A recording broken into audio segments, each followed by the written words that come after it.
Let's talk briefly about seasonal vehicle maintenance. Depending on what season you're going into, some of these things may change, but the general idea is the same.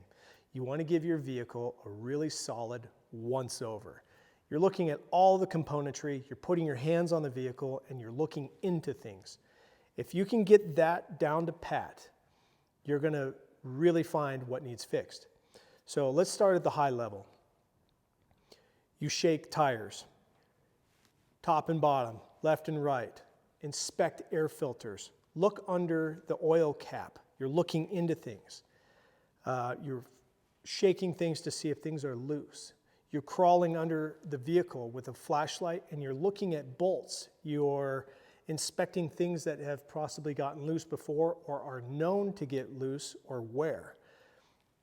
You're going through a checklist, and every vehicle is a little different, of making sure that those wear items are not going to wear out during the season or your future trip, or are good to go. That will allow you to give you confidence to go on that trip. So putting your hands on the vehicle is kind of a bigger, high-level idea of looking it all over. You're literally putting your hands on it, feeling chips, looking for things. You're learning the vehicle through your senses. You're looking for corrosion. You're looking for rock chips. You're looking for gaskets that are going bad or torn.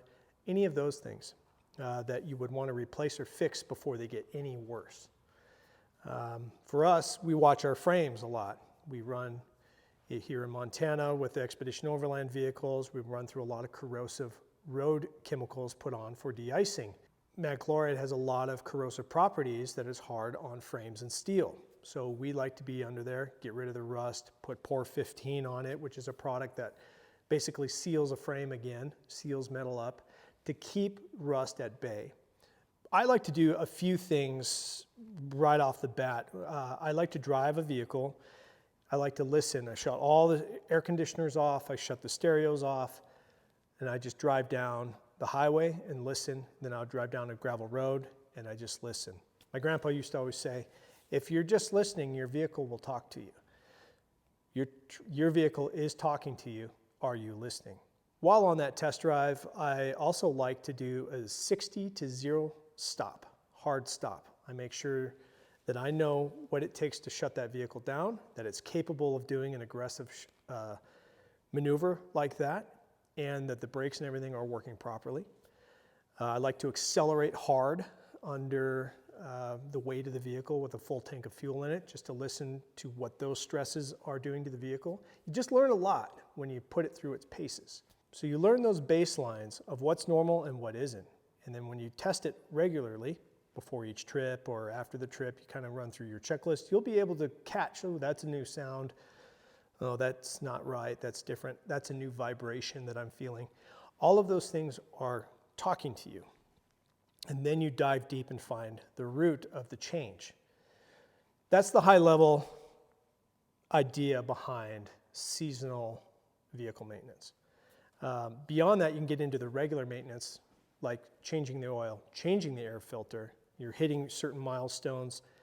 You've driven it for so many miles, and now just the regular scheduled maintenance needs to take place. A lot of times going into a certain season or a certain time where you might be traveling, you may shorten an interval of oil or an air filter to get a fresh one in there before your trip so that you don't run long on a service interval. That's real important because it's always better to go short on it, not to extend it out. If you do think you're going to extend it out, you need to run really high components, really good oil, and keep up on it if you're going to play that game. But it never is really worth it, in my opinion. It's always better to shorten the interval before you leave. Real common to-do items would be checking fluids. Is your oil good and clean? Does it need replaced? Does it need topped off? How's your radiator fluid? How's your washer fluid? Do you have enough to go on the trip? Is your truck in alignment? How do the tires look? Do they need to be rotated? Lights, switches, fuses, all of that gets checked off. Are your brakes and rotors within spec? Do you have any weird vibrations from the drive line? Do your air lockers work? Does your rear locker work? Have you engaged four-wheel drive in the last 6 months? Are all the bolts on all the accessories tight? Is there still that one problem that you know you have, but you haven't addressed yet?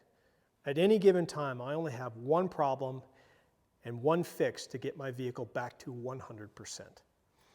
If you let it go to 2 problems, 3 problems, 4 problems, it starts to snowball very quickly. Try to keep your vehicle within that 1-to-1. One problem, fix it, it's back to 100%. With any of this stuff, if you keep at it little by little, it makes it very manageable. If you wait for a long time and you now have a massive project, it makes it a lot harder to do that maintenance. Chip away at it all the time. If you go through this process, you'll learn your vehicle and you'll have a lot of peace of mind out on the trail.